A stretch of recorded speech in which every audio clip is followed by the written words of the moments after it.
Hello friends, কী অবস্থা সবার? তো আজকে আমরা এই শর্ট ভিডিওর মাধ্যমে ভারতের রেলের কিছু গুরুত্বপূর্ণ কথা জানতে পারবো।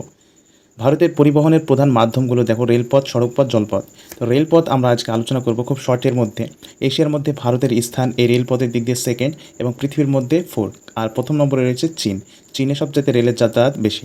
ভারতের প্রথম যাত্রীবাহী ট্রেন মানে যাত্রী নিয়ে গিয়েছিল সেই ট্রেন 1853 সালের 16ই এপ্রিল মুম্বাই থেকে থানে পর্যন্ত চালু হয়। এটার যে দৈর্ঘ্য ছিল, যে রেল লাইনের যে দৈর্ঘ্য ছিল, সেটা ছিল 34 কিলোমিটার। ভারতের রেলের সদর দপ্তর নিউ দিল্লি, এটা মনে রাখতে হবে, খুবই ইম্পর্টেন্ট। ডেকান কুইন ভারতের প্রথম বৈদ্যুতিক ট্রেন, এটা 1929 সালে বোম্বে থেকে পুনার মধ্যে চালু হয়েছিল।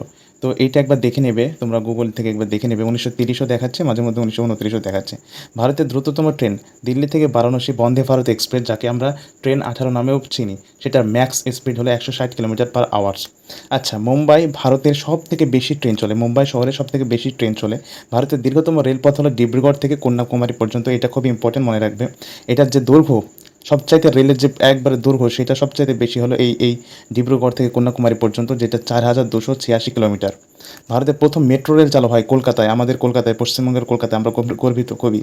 হ্যাঁ, 24শে অক্টোবর 1984 সালে কলকাতায় দমদম থেকে বেলগাছিয়া পর্যন্ত কী হয়েছিল, এই মেট্রো রেল চালু হয়েছিল। ভারতের রেল গেজের চারটি মানে ভাগ, এক কথা কীরকম, যে এরকম যে দুটো রেলের পাতি থাকে, মাঝ দিয়ে যে অনেক সিমেন্টের সেই রডের মতন থাকে, তো এগুলো চওড়া, মানে একটা পাতি থেকে আরেকটা পাতি যে চওড়া, সেটা নিয়ে চারটে ভাগ করা হয়েছে। একটা ব্রড গেজ, যেটা 1.6 মিটার চওড়া। একটা হলো মিটার গেজ, যেটা 1 মিটার, মানে 1 মিটার প্রস্থ। ন্যারো গেজ, যেটা 0.762 762 মিটার। আর লাইট গেজ, যেটা 0.610 মিটার। ভারতের রেলওয়ের জোন 19টি, কোথাও কোথাও এখন দেখছি 18টিও। আমরা পড়েছি 18টি, কিন্তু এখন গুগলে বেশিরভাগ দিচ্ছে 19টি, একবার দেখে নেবে।